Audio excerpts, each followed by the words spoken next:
성도 여러분들 안녕하십니까? 안교교과 방송에 함께 하신 여러분들을 진심으로 환영합니다. 매일같이 말씀의 능력을 경험하고 또 매일 조금씩 믿음의 진보를 이루시는 성도님들 되시기를 간절히 바랍니다. 이제 함께 기도하시면서 시작하도록 하겠습니다. 하늘에 계신 아버지 하나님, 오늘도 말씀 안에서 이 하루를 열게 하시니 감사드립니다.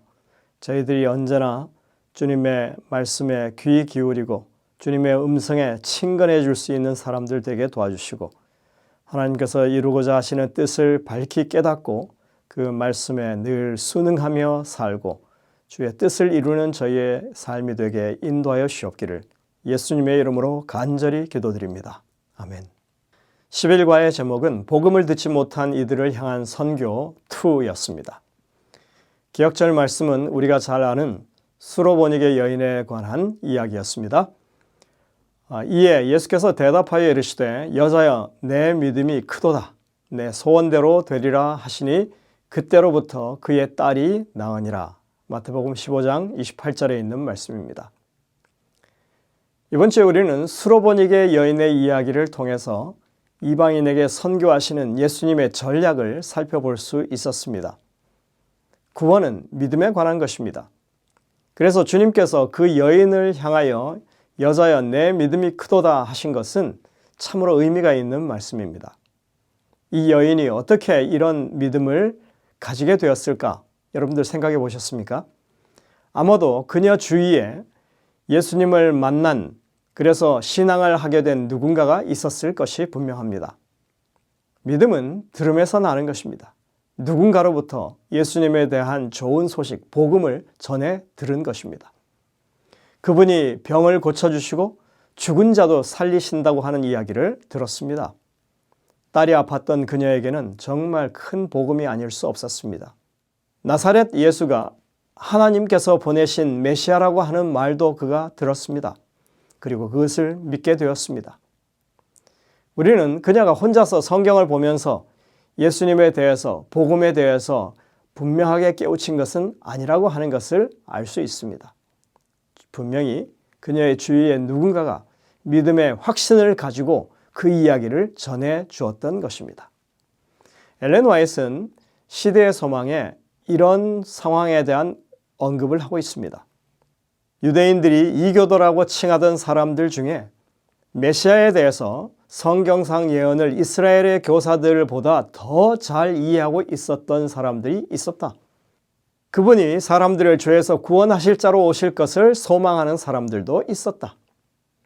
철학자들은 히브리 사람의 제도의 신비함을 깊이 연구하려고 힘썼다. 그러나 유대인의 완고함은 빛이 전파되는 것을 방해했다. 시대의 소망 33쪽에 와이트는 이렇게 말했습니다. 우리들은 그냥 흔히 옛날 사람들은 오늘날 우리만큼 똑똑하지 않았다고 생각하기도 합니다. 옛날에 비해서 오늘날이 더 많은 지식이 있다고 생각합니다. 그러나 이것은 너무나 자기적인 생각입니다. 아마도 오늘날은 지식을 공유하는 방법이 훨씬 더 옛날보다 뛰어나기 때문에 그렇게 생각했으리라고 봅니다. 그러나 어떻게 보면 옛날 사람들이 훨씬 더 지혜로웠다고 할 수 있습니다. 비록 가진 지식을 공유하는 일은 오늘날보다 힘들었지만 생각의 깊이에는 훨씬 더 넓고 깊은 생각이 있었던 것이 분명합니다. 잠언이나 격언이 모두 고대로부터 온 것이라고 하는 것 생각해 보시면 쉽게 이해할 수 있습니다. 성경에 대한 이해와 깊이도 마찬가지였을 것입니다. 아담이 이해한 구속의 경륜은 우리가 생각하는 것보다 훨씬 더 깊이가 있고 실제적이었을 것입니다. 그가 바라보는 하늘은 우리가 보는 하늘과는 달랐습니다. 그가 생각하는 하나님은 우리가 생각하는 하나님과 많이 달랐을 것입니다. 그는 눈으로 직접 하나님을 봤던 사람이었습니다. 그는 에덴 동산에서 어린 양으로 제사를 드리라는 지침을 받았을 때 그것이 우리를 위한 희생 제물이 되실 메시아를 가리킨다고 하는 것을 분명하게 배웠습니다. 창세기 3장 15절을 우리가 이해한다면 그것이 얼마나 소중한 이 메시아에 대한 예언인지 우리는 분명히 알 수 있는 것입니다. 또 하나님께서 친히 가죽옷을 지어 입히셨을 때 그 모든 것이 다 충분히 설명되었으리라고 우리는 생각할 수 있습니다. 에녹 같은 경우를 생각해 보십시오. 300년을 하나님과 동행하며 살던 사람입니다. 그는 이 땅에 마지막에 있을 그리스도의 영광스러운 재림에 대해서도 분명하게 가르침을 받았고 구속의 경륜을 깨우치고 있었습니다. 다니엘과 에스라 같은 사람은 어떨까요? 그들은 적어도 70일의 예언이 무엇을 담고 있는지 충분히 배운 사람들이라고 봅니다. 다니엘이 이제 금식 기도를 하면서 이스라엘이 70년 만에 귀환하게 될 것을 위해서 기도했을 때 천사 가브리엘이 그를 찾아와서 그 기별을 전하게 됩니다. 다니엘은 그 상황을 이렇게 기록하고 있습니다. 다니엘 9장 22절입니다. 그가 내게 가르치며 내게 말하여 이르되, 이렇게 말합니다. 여러분들, 우리는 이것이 그냥 한국말로 번역되어 있으니까 읽지만 히브리 말로 따져보면 가브리엘이 다니엘에게 어떻게 그것을 전달했는지 세 단어를 중복해서 표현하고 있는 것을 살펴볼 수 있습니다. 여기에는 가르치다, 말하다, 일러주다, 이 단어가 모두 다 말하다고 하는 것을 의미하는 동사들인데 이것을 연이어서 3번이나 언급하면서 다니엘에게 무엇을 깨우쳐 주었다고 말하고 있습니다.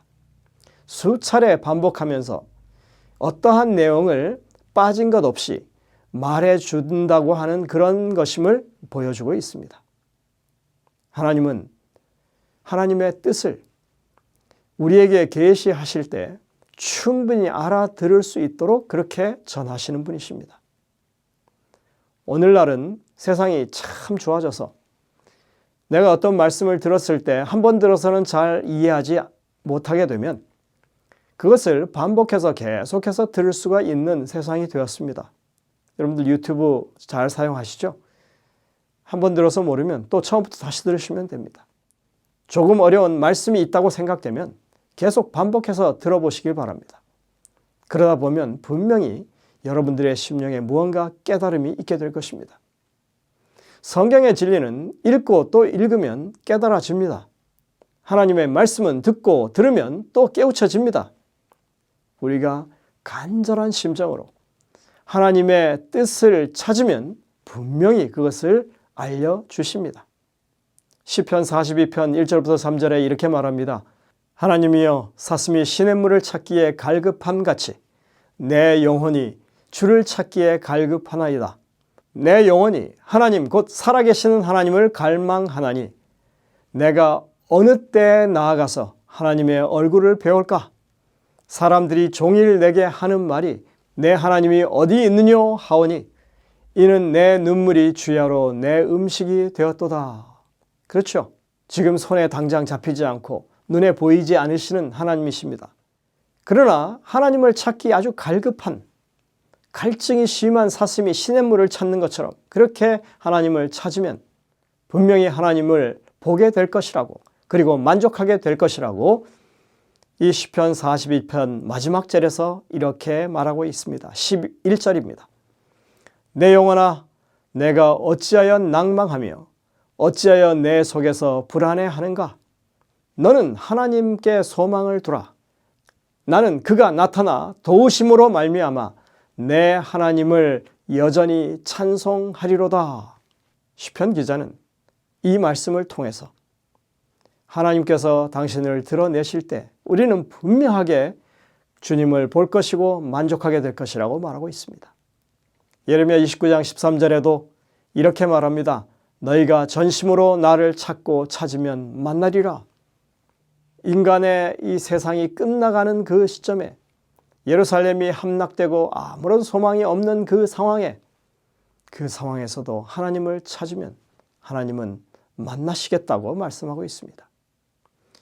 와잇은 이방인들 중에 하나님의 뜻을 유대인보다 더 깊이 이해한 사람들이 있었다고 분명히 말하고 있습니다.